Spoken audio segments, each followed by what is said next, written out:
በሉቃስ ወንጌል ምዕራፍ 1 ከቁጥር 5 ጀምሮ የምናነበው ቅዱስ ዮሐንስ የካህኑ ዘካርያስና የቅድስት ኤልሳቤጥ ልጅ ነው። ሁለቱም በእግዚአብሔር ፊት ጻድቃን ነበሩ። በእግዚአብሔር ሥርዓትና በትእዛዛትም ሁሉ ያለ ነውር የሚሄዱ ነበሩ። ልጅም አልነበራቸውም። ኤልሳቤጥ መካን ነበረችና ሁለቱም አርጅተው ነበር፣ ዘመናቸውም አልፎ ነበር። ልጅ ይሰጣቸው ዘንድም እግዚአብሔርን ዘወትር ይማጸኑት ነበር። ካህኑ ዘካርያስም በእግዚአብሔር ፊት በተራው የክህነት ሥራ በሚሠራበት ጊዜ ካህናት እንደሚያደርጉት የሚያጥንበት ጊዜ ደረሰ። ወደ እግዚአብሔር ቤተ መቅደስም ገባ። ዕጣን በሚያጥንበት ጊዜም ሕዝቡ በሙሉ በውጭ ይጸልዩ ነበር። የእግዚአብሔር መልአክም በዕጣን መሠዊያው በስተቀኝ ቆሞ ታየው። ዘካርያስም ባየው ጊዜ ደነገጠ፣ ፍርሃት ረዓድም ወደቀበት። መልአኩም እንዲህ አለው፣ ዘካርያስ ሆይ አትፍራ፣ ጸሎትህ በእግዚአብሔር ፊት ተሰምቶአልና። ሚስትህም ኤልሳቤጥም ትጸንሳለች፣ ወንድ ልጅንም ትወልድልሃለች፣ ስሙንም ዮሐንስ ትለዋለህ። ደስታና ሐሴትም ይሆንልሃል፣ በመወለዱም ብዙዎች ደስ ይላቸዋል። እርሱም በእግዚአብሔር ፊት ታላቅ ይሆናልና የወይን ጠጅና የሚያሰክር መጠጥ ሁሉ አይጠጣም። ከእናቱ ማኅፀን ጀምሮ መንፈስ ቅዱስ ይሞላበታል። ከእስራኤልም ልጆች ብዙዎችን ወደ አምላካቸው ወደ እግዚአብሔር ይመልሳቸዋል። እርሱም የአባቶችን ልብ ወደ ልጆች የካህዲያንንም ሐሳብ ወደ ጻድቃን ዕውቀት ይመልስ ዘንድ ሕዝቡንም ለእግዚአብሔር የተዘጋጀ ያደርግ ዘንድ በኤልያስ መንፈስና ኃይል በፊቱ ይሄዳል። ዘካርያስም እግዚአብሔርን መልአክ እንዲህ አለው፣ ይህ እንደሚሆን በምን አውቃለሁ? እኔ አርጅቻለሁ፣ የሚስቴም ዘመኗ አልፏል አለ። መልአኩም መልሶ እኔ በእግዚአብሔር ፊት የምቆመው ገብርኤል ነኝ። ይህንም እነግርህና አበስርህ ዘንድ ወደ አንተ ተልኬአለሁ። አሁንም በጊዜው የሚሆነውንና የሚፈጸመውን ነገሬን አላመንከኝምና ይህ እስኪሆን ድረስ ዲዳ ትሆናለህ፣ መናገርም ይሳናል አለው። ሕዝቡ ግን ዘካርያስን ይጠብቁት ነበር። በቤተ መቅደስም ውስጥ ዘግይቶ ነበርና እጅግ ተደነቁ። ወደ እነርሱ ወደ ውጭ በወጣ ጊዜም እነርሱን ማነጋገር ተሳነው። በቤተ መቅደስም የተገለጠለት እንዳለ አወቁ። እንዲሁም ድዳ ሆኖ በእጁ እያመለከታቸው ኖረ። የማገልገሉም ወራት ሲፈጸም ወደ ቤቱ ገባ። ከእነዚያም ቀኖች በኋላ ሚስቱ ኤልሳቤጥ ጸነሰች። እግዚአብሔር በዚህ ወራት ከሰው ስድቤን ያርቅ ዘንድ በጎበኘኝ ጊዜ እንዲህ አደረገልኝ ስትል ጽንሷን ለ5 ወር ሸሸገች። ቅዱስ ገብርኤል እመቤታችን የቅድስት ድንግል ማርያም ጌታችንን በድንግልና እንደምትወልድ ሲያበስራት ወንድ ስለማላውቅ ይህ እንዴት ይሆንልኛል ባለችው ጊዜ እግዚአብሔር ሁሉን ማድረግ እንደሚቻለው ለማስረዳትና መካኗ ቅድስት ኤልሳቤጥ መካን ትባል የነበረችው በስተርጅና ከጸነሰች 6 ወር እንደሆናት ጠቅሶላታል። በዚህም ምክንያት ቅድስት ኤልሳቤጥ በጸነሰች በ6ኛው ወር እመቤታችን የቅድስት ድንግል ማርያም ልትጠይቃት ወደ ኤልሳቤጥ ሄደች። ማርያምም ወደ ዘካርያስ ቤት ገብታ ለኤልሳቤጥ ሰላምታ ሰጠቻት። ኤልሳቤጥም የማርያምን ሰላምታ በሰማች ጊዜ ጽንሱ በማኅፀኗ ዘለለ። በኤልሳቤጥም መንፈስ ቅዱስ መላባት። በታላቅ ቃልም ጮኻ እንዲህ አለች፣ ከሴቶች ተለይተሽ አንቺ የተባረክሽ ነሽ፣ የማኅፀንሽ ፍሬ ብሩክ ነው። የጌታዬ እናት ወደ እኔ ትመጪ ዘንድ እኔ ምንድን ነኝ? እነሆ ሰላምታ ስትሰጪኝ ቃልሽን በሰማሁ ጊዜ ጽንሱ በማኅፀኔ በደስታ ዘሏለን። ከእግዚአብሔር ዘንድ የነገሩሽን ቃል እንደሚሆን የምታምኚ አንቺ ብፅዕት ነሽ። ማርያምም እንዲህ አለች፣ ሰውነቴ እግዚአብሔርን ታከብሯለች፣ ልቡናዬም በአምላኬ በመድኃኒቴ ሐሴት ታደርጋለች፣ የባሪያውን ትሕትና ተመልክቷልና። እነሆ ከዛሬ ጀምሮ ትውልድ ሁሉ ብፅዕት ይሉኛል። ታላቅ ሥራን ሰርቷልና ስሙም ቅዱስ ነው። ይቅርታውም ለሚፈሩት ለልጅ ልጅ ነው። በክንዱ ኃይልን አደረገ። በልባቸው ሐሳብ የሚታበዩትን በተናቸው። ኃያላኑም ከዙፋናቸው አዋረዳቸው። ትሑታኑንም ከፍ ከፍ አደረጋቸው። የተራቡትን ከበረከቱ አጠገባቸው። ባለጠጎችንም ባዶ እጃቸውን ሰደዳቸው። ብላቴናውን እስራኤልን ተቀበለው፣ ይቅርታውንም አሰበ። ለአባቶች ለአብርሃምና ለዘሩም እስከ ዘላለም እንደተናገረው ማርያምም 3 ወር ያህል በእርሷ ዘንድ ተቀመጠች። ከዚህ በኋላም ወደ ቤቷ ተመለሰች። እንግዲህ ጸሎተ እግዝእትነ ማርያም የእመቤታችን ማርያም ጸሎት በማለት በዘወትር ጸሎታችን የምንጸልየው ጸሎትን የእመቤታችን የቅድስት ድንግል ማርያም የጸለየችው ጸሎት መሆኑን ልብ ልንል ይገባል። ይህንንም ሰላም ለኪ ወይም ሰላም ላንቺውን ካልን በኋላ የምንጸልየው ነው። የኤልሳቤጥ የመውለጃዋ ጊዜ ደረሰ። ወንድ ልጅም ወለደች። ዘመዶቹና ጎረቤቶቿም እግዚአብሔር ቸርነቱን እንዳበዛላት በሰሙ ጊዜ ከእርሷ ጋር ደስ አላቸው። ከዚህ በኋላ በ8ኛው ቀን ሕፃኑን ሊገዝሩት መጡ። በአባቱም ስም ዘካርያስ ብለው ጠሩት። እናቱ ግን መልሳ አይሆንም፣ ዮሐንስ ይባል እንጂ አለች። እነርሱም ከዘመዶችሽ እንደዚህ የሚባል የለም አሏት። አባቱንም ጠቅሰው ማን ሊሉት ትወዳለህ አሉት። ብራና ለመነ። ስሙ ዮሐንስ ይባል ብሎ ጻፈ። ሁሉም አደነቁ። ያን ጊዜም የዘካርያስ አፉ ተከፈተ፣ አንደበቱም ተናገረ፣ እግዚአብሔርንም አመሰገነ። በዚያም ሀገር ሰው ሁሉ ላይ ፍርሃት ሆነ። ይህም ነገር ሁሉ በይሁዳ በተራራማው ሀገር ሁሉ ተወራ። የሰሙትም ሁሉ እንግዲህ ሕፃን ምን ይሆን እያሉ በልባቸው አኖሩት። የእግዚአብሔር እጅ በእርሱ ላይ ነበረችና በአባቱ በዘካርያስም መንፈስ ቅዱስ መላበት። እንዲህም ብሎ ትንቢት ተናገረ። ይቅር ይለን ዘንድ ለወገኖቹ ድኅነትን ያደረገ የእስራኤል አምላክ እግዚአብሔር ይመስገን። ከባሪያው ከዳዊት ቤት የምንድንበትን ቀንድ አስነሳልን። ከጥንት ጀምሮ በነበሩ በቅዱሳን በነቢያት አፍ እንደተናገረ ከጠላቶቻችን እጅ ከሚጠሉንም ሁሉ እጅ ያድነን ዘንድ ቸርነቱን ከአባቶቻችን ጋር ያደርግ ዘንድ ቅዱስ ኪዳኑን ያስብ ዘንድ ለአባታችን ለአብርሃም የማለውን መሐላ ያስብ ዘንድ ከጠላቶቻችን እጅ ድነን ያለ ፍርሃት በቅድስናና በጽድቅ በፊቱ በዘመናችን ሁሉ እንድናመልከው ይሰጠን ዘንድ አንተም ሕፃን የልዑል ነቢይ ትባላለህ። መንገዱን ትጠርግ ዘንድ በፊቱ ትሄዳለህና ኃጢአታቸው ይሰረይላቸው ዘንድ መድኃኒታቸውን እንዲያውቁ ለሕዝቡ ትሰጣቸው ዘንድ ከአርያም መጎብኘትን በአምላካችን በይቅርታውና በቸርነቱ በጨለማና በሞት ጥላ ለነበሩት ብርሃኑ ያሳያቸው ዘንድ እግሮቻችንንም ወደ ሰላም መንገድ ያቀና ዘንድ ወጣ። በማቴዎስ ወንጌል ምዕራፍ 2 ላይ የምናነበው በንጉሥ ሄሮድስ ዘመን ጌታችንና መድኃኒታችን ኢየሱስ ክርስቶስ በተወለደ ጊዜ እነሆ ሰብአ ሰገል ከምሥራቅ ወደ ኢየሩሳሌም መጡ። እንዲህም ሲሉ ኮከቡን በምሥራቅ አይተን እንሰግድለት ዘንድ መጥተናልና የተወለደው የአይሁድ ንጉሥ ወዴት ነው? ንጉሥ ሄሮድስም በሰማ ጊዜ ደነገጠ። መንግሥቴን ይወስድብኛል ብሎ ስለ ሰጋ ጌታችንን ያገኘው መስሎት 2 ዓመት የሆናቸውን ከዚያም የሚያንሱትን በቤተልሔምና በአውራጃዎች ሁሉ የነበሩትን ሕፃናት አስገደለ። በዚያን ጊዜ ቅድስት ኤልሳቤጥ ልጇን ከሞት ለማዳን ስትል ሕፃኑ ዮሐንስን ይዛ በረሃ ተሰደደች። በበረሃም ድንጋይ ቤት ሆነላቸው። እግዚአብሔርም ከብርድ ከፀሐይና ከአራዊቱ አፍ የጠበቃቸው መኖር ጀመሩ። ወደ በረሃ ሲገቡ ቅዱስ ዮሐንስ የ2 ዓመት ከመንፈቅ ሕፃን ነበር።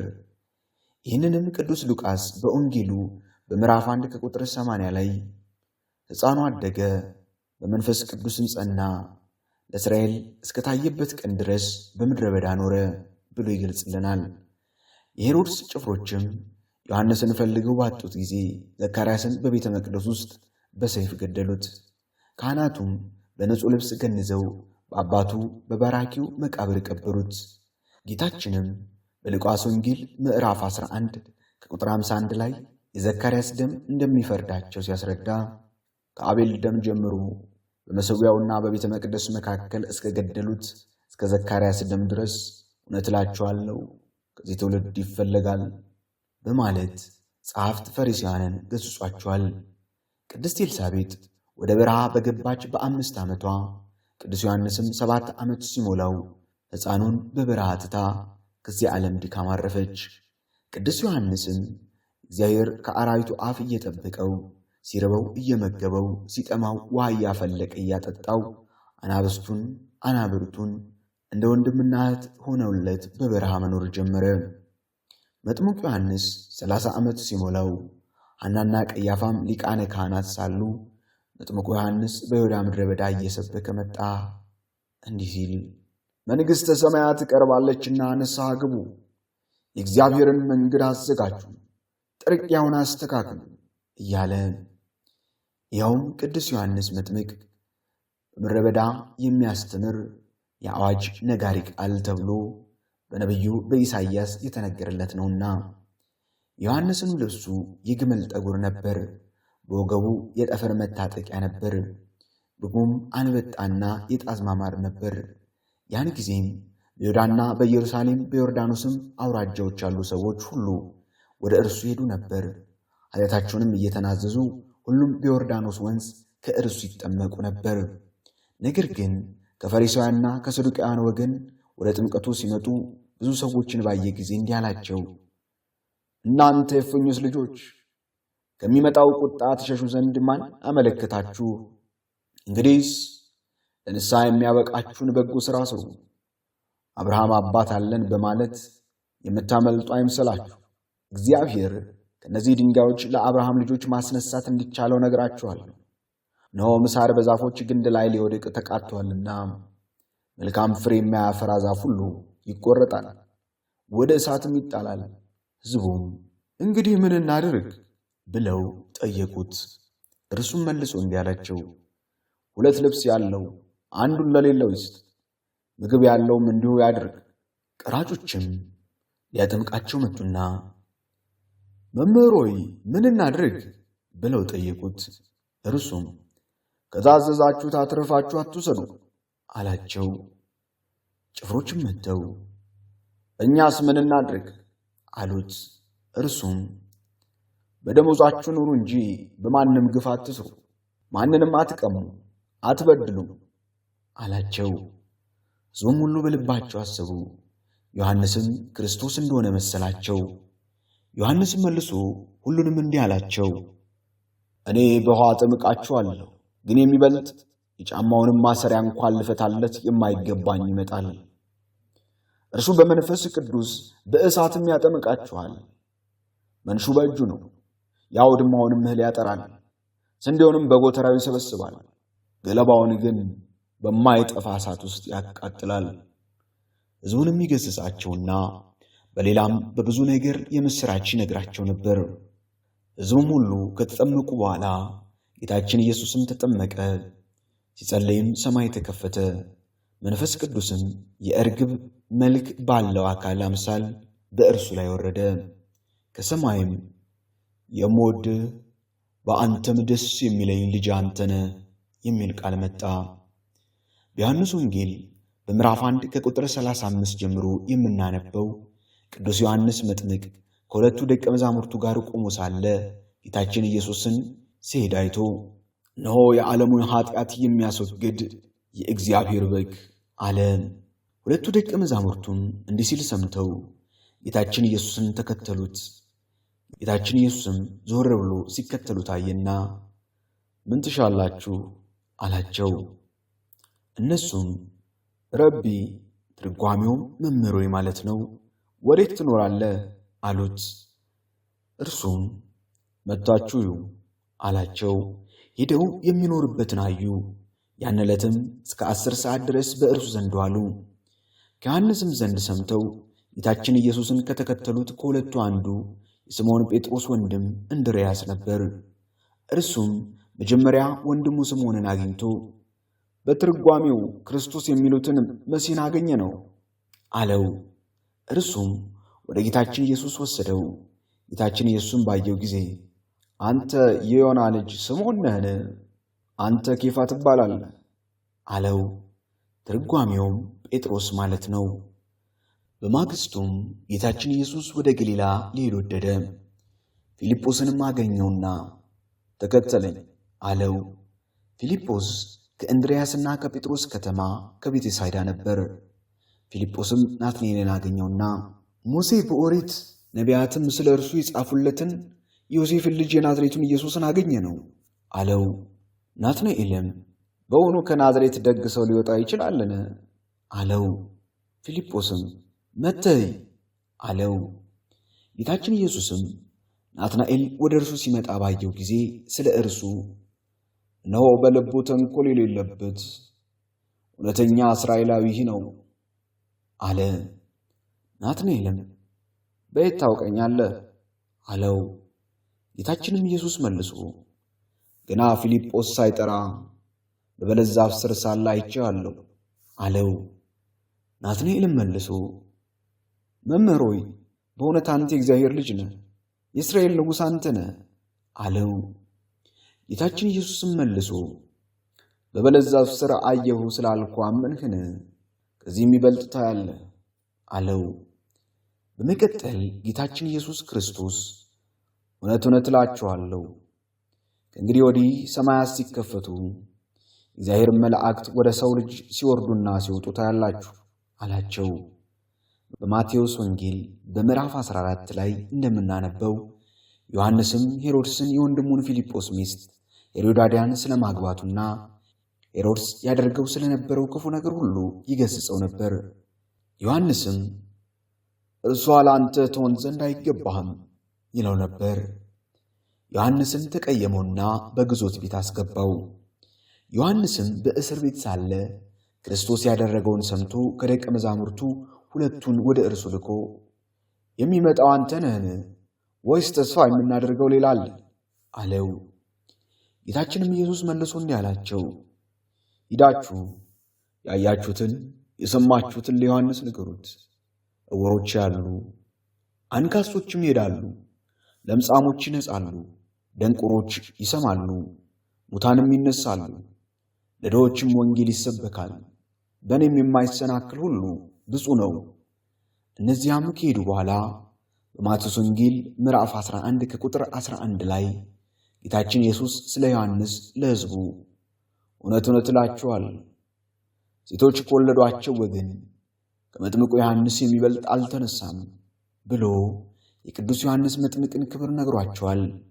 ሄሮድስም ዮሐንስን ሊገድለው ወዶ ሳለ ሕዝቡን ይፈራቸው ነበር፣ ዮሐንስም እንደ ነቢይ ያዩት ነበርና። የሄሮድስም የልደቱ ቀን በሆነ ጊዜ የሄሮዳድያ ልጅ በመካከላቸው ዘፈነች፣ ሄሮድስንም ደስ አሰኘችው። ስለዚህም የምትለምኑን ሁሉ ሊሰጣት ማለላት። እርሷ ግን አስቀድማ በእናቷ ዘንድ አውቃ ነበርና የመጥምቁ ዮሐንስን ራስ አሁን በውጭ ስጠኝ አለችው። ንጉሡም አዘነ። ነገር ግን ስለ መሐላው አብሮት በማዕዱ ተቀምጠው ስላሉት ሰዎች ይሰጧት ዘንድ አዘዘ። ልኮም በግዞት በእስር ቤት ሳለ ዮሐንስን ራስ አስቆረጠው። ራሱንም በውጭ ታምጥተው ለዚያች ብላቴና ሰጧት። እርሷም ወስዳ ለእናቷ ሰጠች። ከዛም በኋላ የራስ ቅሉ ክንፍ አውጥቶ በዓለም እየተዘዋወረ 15 ዓመት ወንጌልን አስተምሯል። ደቀ መዛሙርቱም መጡ፣ በድኑንም ወስደው ቀበሩት። መጥተውም ለጌታ ለኢየሱስ ነገሩት። ጌታችን ኢየሱስ ክርስቶስ በሚያስተምርበት ወራትም የገሊላው ንጉሥ ሄሮድስ የጌታችን ኢየሱስን ዝና ሰማ። ሌሎቹንም ይህ መጥምቁ ዮሐንስ ነው፣ እርሱ ከሙታን ተለይቶ ተነስቷል፣ ስለዚህ በእርሱ ተአምራት ይደረጋል አላቸው። ነገር ግን ቅዱስ ዮሐንስ የጌታችን ኢየሱስ ክርስቶስ መንገድ ጠራጊነቱን ጨርሶ በሰማዕትነት አርፏል። ቅዱስ ዮሐንስ ሰኔ 30 ቀን የተወለደበት፣ መስከረም 1 ቀን ቃል ኪዳን የተቀበለበት፣ መስከረም 2 ቀን በሰማዕትነት ያረፈበት፣ ጥር 11 ቀን ጌታችንን ያጠመቀበት፣ የካቲት 30 ቀን ራሱ የተገኘችበት፣ ሚያዝያ 15 ቀን ራሱ ያረፈችበት፣ ሰኔ 2 ቀን ደግሞ ፍልሰታ አጽሙ ወይም አጽሙ የፈለሰበት በዓል በቤተ ክርስቲያን ይከበራል። በቀጣይ ክፍል እግዚአብሔር ቢፈቅድ ተጨማሪ የመጽሐፍ ቅዱስ ታሪኮችን እናቀርባለን። ቻናሉን በማጋራት ላይክና ሰብስክራይብ በማድረግ አገልግሎቱን ያስተዋውቁ ዘንድ እንጠይቃለን። ስብሐት ለእግዚአብሔር ወለወላዲቱ ድንግል ወለመስቀሉ ክቡር። ይቆየን።